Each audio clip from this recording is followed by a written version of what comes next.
Hey everyone, it's Tom. Here are 5 ways you might be ruining your coffee without even realizing it. Coffee brews best with water temperatures around 200 degrees Fahrenheit or 95 degrees Celsius, which is just before a boil.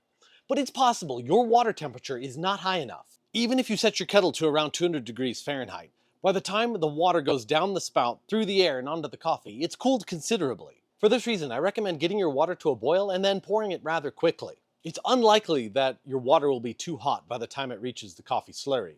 During the brewing process, your water is going to cool as well. You may need a kettle that maintains optimum temperature while you're brewing, or reheat your water halfway through the process. If you're using an automatic brewer, make sure it is well made and retains heat during brewing. There are a lot of excellent choices for automatic brewers that maintain proper temperature. I'll link some below.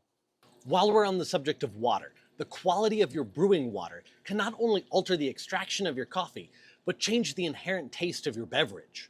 In a typical drip extraction, your coffee is about 98% water. Even with espresso, you're unlikely more than 90% water.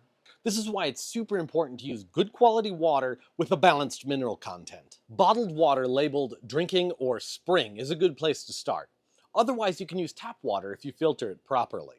Either way, make sure the water tastes good by itself. That's a good sign that it's going to make a good cup of coffee. If the mineral content is too high, it will add too much taste to the water. If it's too low, it won't extract the coffee properly, and you may end up with a brew that tastes weak or even sour. You can take your water game even further by using reverse osmosis filtered water or distilled water and then adding minerals back in. Like with this third wave water, it's a balanced mineral content that you put into distilled water, and it should make ideal brewing water. Let's talk about coffee beans. Now, if your beans are stale, you're going to have some bad brews, but your coffee could actually be too fresh. Once coffee is roasted, the beans begin oxidizing and breaking down. But immediately after roasting, the beans haven't developed much flavor yet. The taste of beans can improve for a couple weeks after roasting, which is why it's important if you're buying coffee from a local roaster that you're allowing it enough time to rest before brewing it. Usually a minimum of 24 hours is required. On the other hand, coffee aged over a month will taste noticeably diminished. After 2 months, it starts tasting stale. Don't take grind size lightly. Even though you may have dialed in your pour over, your espresso, and your French press to good brew times, you may be missing out on optimal flavor due to particle size.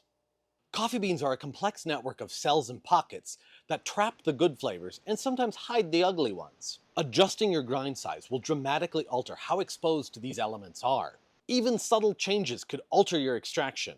I would encourage you to experiment with grind size, especially when you're changing beans. You may discover a whole new dimension to your coffee.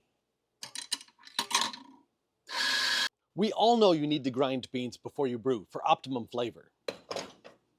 Immediately after grinding, volatile compounds in the coffee start to dissipate. Other parts of the coffee start to break down when exposed to oxygen. This process happens very quickly, which is why it's important to grind immediately before you brew for the best results. If you want to see what I'm talking about, try brewing your coffee immediately after grinding, a minute after grinding, and say 5 minutes after grinding, and compare the results. You'll be amazed at how you can taste a significant shift in the quality. I hope these tips help you achieve coffee extractions that you are proud of and enjoy. Let me know in the comment if any of these were helpful. Also, let me know your own tips for improving coffee quality. If you want to see more videos on coffee brewing, science, and culture, make sure you're subscribed. Thanks for watching and have a good one.